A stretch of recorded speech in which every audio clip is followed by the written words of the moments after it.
Hi everyone. Today I'm going to talk about the need for setting strong boundaries in workplace. It's a very important aspect that not a lot of people know about or think about, especially when you're new in workplace. Let's say you're fresh out of college, you've joined a new office. You're really not sure, how to define your boundaries. Um, but it's very important to think about it, right? It comes into play in various aspects. Number one, when work is being given to you, if you are starting to feel you're getting overloaded, a lot is being thrown at you. You need to stand up for yourself and define your boundary, and say, this is how much I can do. And then ask questions about priority. What is the priority of new work that's coming in? Sometimes you have managers who will like do a lot of interrupts, right? You're working on something, suddenly they'll throw something at you, everything becomes a top priority, right?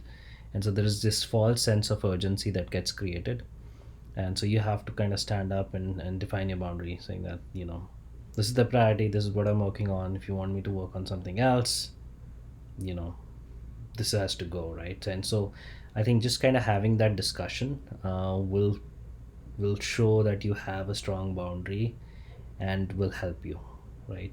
That's number one aspect in terms of work being given to you.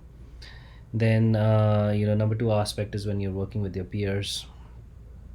Let's say you're working on a project, collaborating with your peers, and if you feel that you're unfairly, a lot of the work is being given to you, or you're not being given fair credit for something that you've done, again you need to speak up, right? And define your boundary there as well.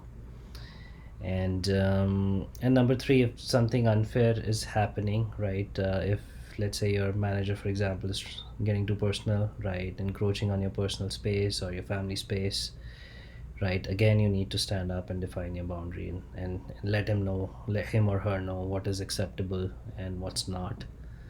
And if they're still not respecting the boundary, then you need to find something else, right?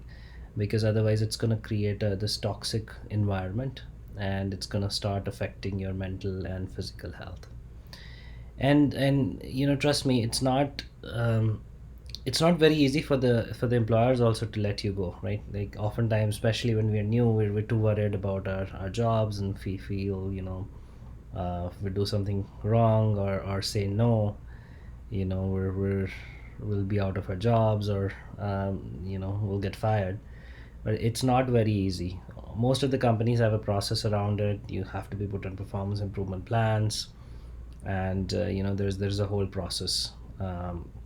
And so it just doesn't come very suddenly, right? So you'll know. And so I would say, you should push the boundaries for other people as well, and say, this is where I stand, right? And not be afraid.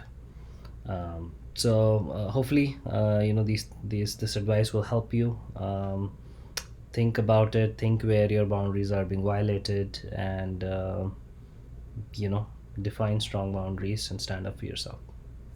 Thank you.